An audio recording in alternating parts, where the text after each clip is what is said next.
बहुत दूर पहाड़ों के बीच में एक छोटा सा गांव था जिसका नाम था सुंदरपुर। सुंदरपुर गांव में बारिश ने दस्तक दे दी थी। गांव में उस सुबह से ही बारिश हो रही थी।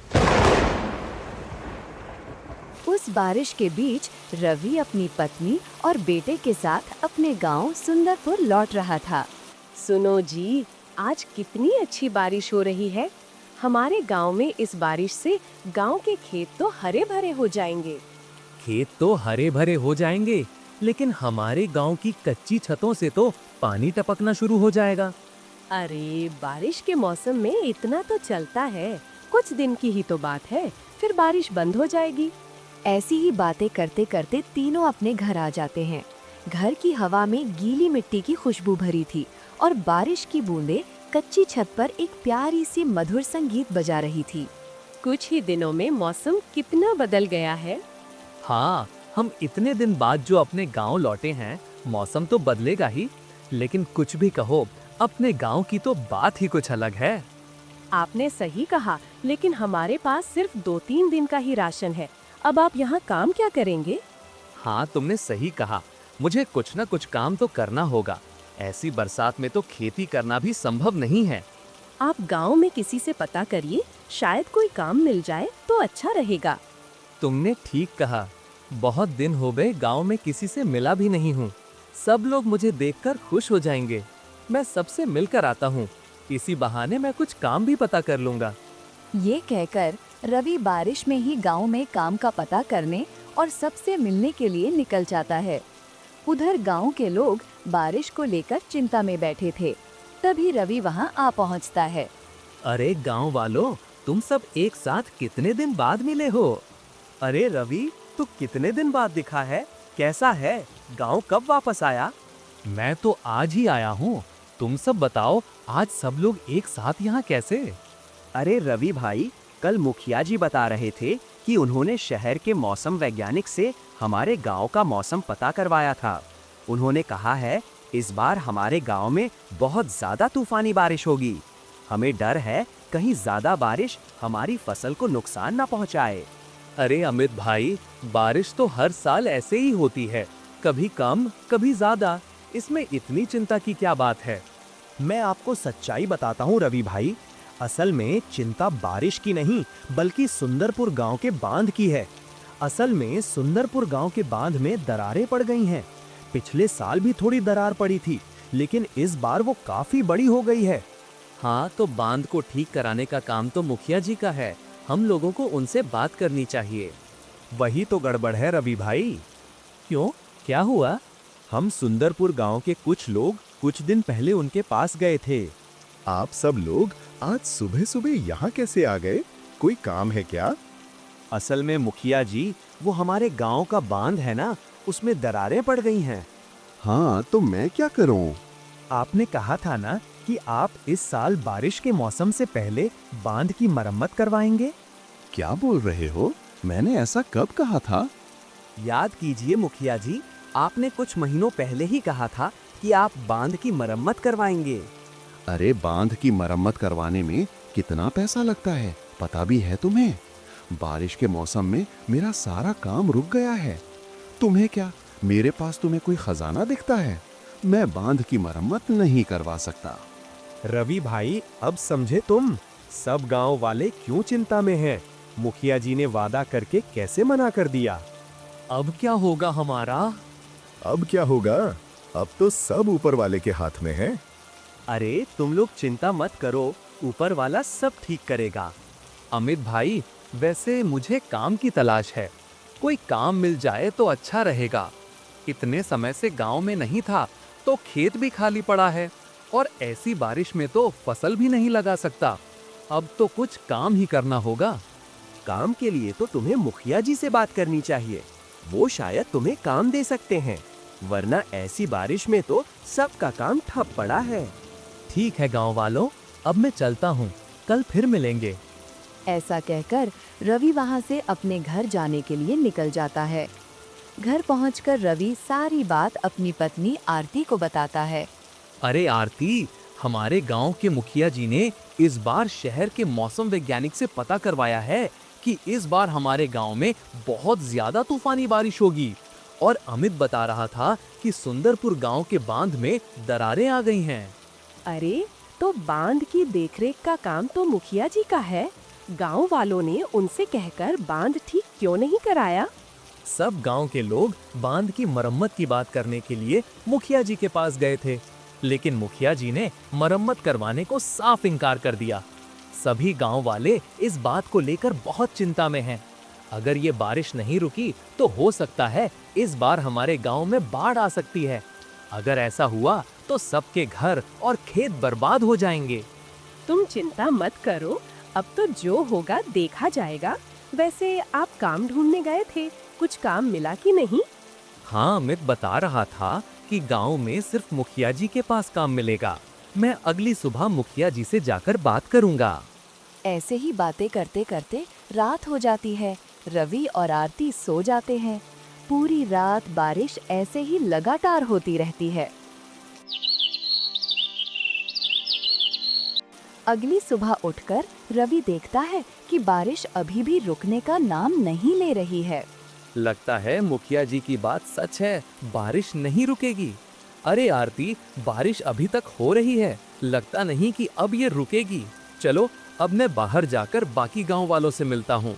शायद गांव के भले के लिए कुछ उपाय पता चले और वहीं से मैं काम के लिए मुखिया जी से मिलने के लिए निकल जाऊंगा। बाहर तो बहुत बारिश हो रही है, आप जरा संभल कर जाना। रवि बारिश में ही बाकी सब गांव वालों से मिलने के लिए जाने लगता है। आज सुबह से ही सभी गांव के लोग इकट्ठा हो गए थे। तभी रवि वहां पहुंचता है। अरे गांव वालों, कैसा हाल है? सब ठीक तो है ना? बारिश तो रुकने का नाम ही नहीं ले रही है। हाँ रवि भाई, सब ठीक है। सब बारिश को लेकर बहुत चिंता में हैं। लगता नहीं है कि ये बारिश रुकेगी। वैसे किसी ने बांध के बारे में कुछ पता किया क्या? बांध की दरारें बढ़ी तो नहीं है? रवि भाई, आज सुबह ही 2 लोग बांध की हालत देखने गए थे। अभी तक तो सब ठीक है, लेकिन आगे कब तक ठीक रहेगा कुछ कह नहीं सकते। अभी तक बांध ठीक है, फिर भी सड़कों और खेतों में पानी भर रहा है। अगर बांध टूट गया तो क्या होगा? सब गांव पानी में बह जाएगा। अब जो होगा देखा जाएगा। अच्छा, अब मैं चलता हूँ। मुझे मुखिया जी के पास काम के बारे में पता करने जाना है। अगर कोई काम मिल गया तो अच्छा रहेगा, वरना ये बारिश तो हमें कहीं का नहीं छोड़ेगी। ऐसा कहकर रवि बारिश में ही वहां से मुखिया के घर जाने के लिए निकल जाता है। अरे आओ रवि, कितने दिनों बाद देखा है तुम्हें। गांव वापस कब आए? मुखिया जी, बस कल ही आया था। और सुनाओ, यहाँ कैसे आना हुआ? मुखिया जी, मुझे काम की तलाश थी। मेरे घर में राशन भी नहीं है। जब मैं कल गांव के लोगों से मिला था तो उन्होंने बताया कि ऐसी बारिश में तो सिर्फ आपके ही पास काम मिल सकता है, तो मैं यहाँ चला आया। अच्छा, तो तुम काम के लिए यहाँ पर आए हो? देखो रवि, ये बारिश की वजह से सारा काम रुका हुआ है। असर जैसे और लोगों के काम पर पड़ा है, वैसे ही मेरे काम पर भी पड़ा है। ऐसी बारिश में सारा काम रुका हुआ है। मैं तुम्हें काम नहीं दे सकता। अरे मुखिया जी, ऐसा मत कहिए। आपका तो इतना बड़ा कारोबार है, आपके पास कोई ना कोई काम तो होगा। अरे मैंने कहा ना, मेरे पास कोई काम नहीं है। मुखिया जी, ऐसा मत कहिए। आप ही मेरी आखिरी उम्मीद हो। मेरी उम्मीद पर पानी मत फेरो। रवि की लाख कोशिशों के बाद भी उसे काम नहीं मिलता है और रवि निराश होकर वहां से वापस चला जाता है। अरे रवि भाई, क्या हुआ? बड़े उदास लग रहे हो। काम नहीं मिला क्या? हाँ अमित भाई, मुखिया जी ने कहा कि बारिश में उनका भी काम रुका हुआ है। वो मुझे काम पर नहीं रख सकते। अरे भाई रवि, तू अकेला इस चिंता में नहीं है। हम सब उसी हालत में हैं। अगर बाढ़ आ गई तो हम सब की फसल और घर डूब जाएंगे।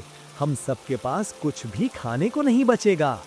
इस बार की बारिश ने गांव वालों को डरा कर रख दिया था। अगर बारिश ज्यादा हुई तो नुकसान होना तय था। तभी बारिश में गांव का एक आदमी भीगते हुए वहां आता है। अरे काका, गांव के बांध से पानी रिसना शुरू हो गया है। थोड़ी ही देर में पानी गांव में घुसने लगेगा और हो सकता है कि बांध टूट भी सकता है। सभी लोग ये बात सुनकर और भी चिंता में आ जाते हैं। जिसका डर था वही हुआ। अब हम क्या करें काका? अब हम सब लोगों को गांव को जितना जल्दी हो सके खाली करना होगा। इसी में हम सब की भलाई है। ठीक है काका, लेकिन हम सब गांव को छोड़कर कहाँ जाएंगे? हमें अब जंगल में ही जाना होगा। इसके अलावा हम कर भी क्या सकते हैं? इस बाढ़ में डूबकर मरने से तो जंगल में रहना अच्छा है। सभी लोग जंगल की ओर जाने लगते हैं। रवि अपनी पत्नी और बेटे को साथ लेने के लिए अपने घर जाने लगता है। अरे आरती, गांव के बांध से पानी रिसने लगा है। हो सकता है कि बांध टूट भी जाए। हमें जल्दी से जंगल की ओर जाना होगा। सभी लोग गांव से निकलकर जंगल में जा रहे हैं। रवि अपनी पत्नी और बेटे को लेकर जंगल की ओर निकल जाता है। धीरे धीरे गांव में पानी भरने लगता है।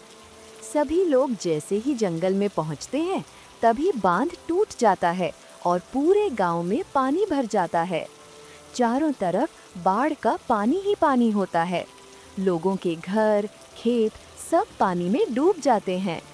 और उधर मुखिया अपने घर को पक्का और मजबूत समझकर उसी में रहता है। ये बारिश मेरा कुछ नहीं बिगाड़ पाएगी। मेरा घर पक्का और मजबूत है। इतनी सी बारिश से मेरे घर को कुछ नहीं होगा। लेकिन बारिश को कुछ और ही मंजूर था। बारिश इतनी ही तेजी से लगातार होती रहती है और कुछ ही देर में मुखिया के घर में भी पानी भरने लगता है। अरे, ये क्या हो गया? मेरे घर में भी पानी भरने लगा। ऐसा कैसे हो सकता है? अब मेरे घर का क्या होगा? ऐसा कहकर मुखिया घर से बाहर निकल आता है। अपने घर को डूबता देख मुखिया को अपने किए पर पछतावा होता है। मुझसे बहुत बड़ी भूल हो गई। मैंने बांध की मरम्मत न करवाकर गांव वालों के साथ बहुत गलत किया। मुझे ऐसा नहीं करना चाहिए था। मुझे गांव वालों से माफी मांगनी चाहिए। मुखिया तुरंत सभी गांव वालों से माफी मांगने के लिए निकल जाता है। रास्ते में वो देखता है कि उसकी वजह से सारा गांव डूब चुका है। ये देखकर मुखिया को और पछतावा होता है। उधर सभी गांव के लोग ऐसी बारिश में जंगल में पेड़ों के नीचे अपने आप को बारिश से बचाए हुए खड़े होते हैं। तभी वहां मुखिया आता है। अरे मुखिया जी, आप ऐसी बारिश में अपना पक्का घर छोड़कर यहाँ कैसे आ गए? मुझसे बहुत बड़ी भूल हो गई गांव वालों। मैं अपने किए पर बहुत शर्मिंदा हूँ।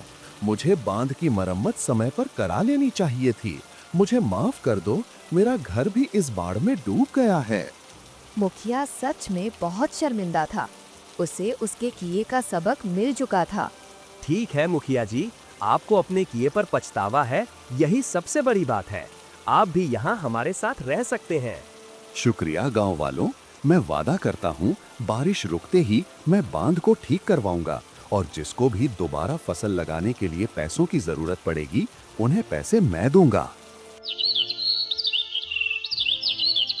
अगले दिन सभी लोग अपने गांव में वापस चले जाते हैं और मुखिया तुरंत बांध की मरम्मत करवाता है और सभी को फिर से खेती करने के लिए बीज और खाद खरीदने के लिए पैसे देता है। सभी लोग फिर से खेती करते हैं और हंसी खुशी अपने गांव में रहते हैं। दोस्तों, कैसी लगी आपको ये कहानी?